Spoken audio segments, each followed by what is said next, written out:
సంపాదించుకున్న ప్రభాస్ అప్పట్నుంచి ప్రతి సినిమాకి అదే రూట్ ని ఫాలో అవుతున్నారు. లార్జ్ స్కేల్ మూవీస్ చేస్తూ సౌత్ నార్త్ అన్ని మార్కెట్స్ ని కవర్ చేస్తున్నారు ప్రభాస్.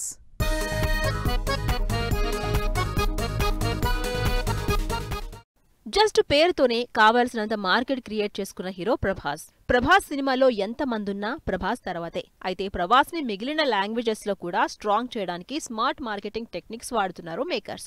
కల్కిలో బాలీవుడ్ నుంచి దీపికని యాడ్ చేసి బాలీవుడ్ మార్కెట్ పెంచేశారు సినిమాకి. బాహుబలి నుంచి స్టార్ట్ చేసిన ప్రభాస్ తన సినిమాలన్నింటికి పాన్ ఇండియా మార్కెట్ క్రియేట్ చేసుకోవడమే కాదు సినిమాకి పెంచేసుకుంటున్నారు.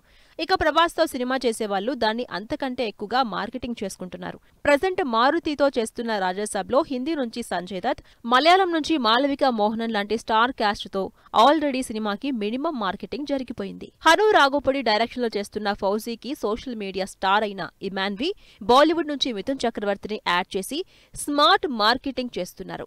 ఇక సలార్ 2, కల్కి 2కి నెక్స్ట్ లెవెల్ హైప్ ఎలాగూ ఉంది. వీటికి తోడు సందీప్ రెడ్డితో ప్రభాస్ చేస్తున్న స్పిరిట్ అయితే ఇటు సౌత్ హీరో అటు నార్త్ హీరోయిన్ ప్రొడ్యూసర్స్ కలిపి సినిమాకి ఆల్రెడీ మార్కెటింగ్ క్రియేట్ చేశారు.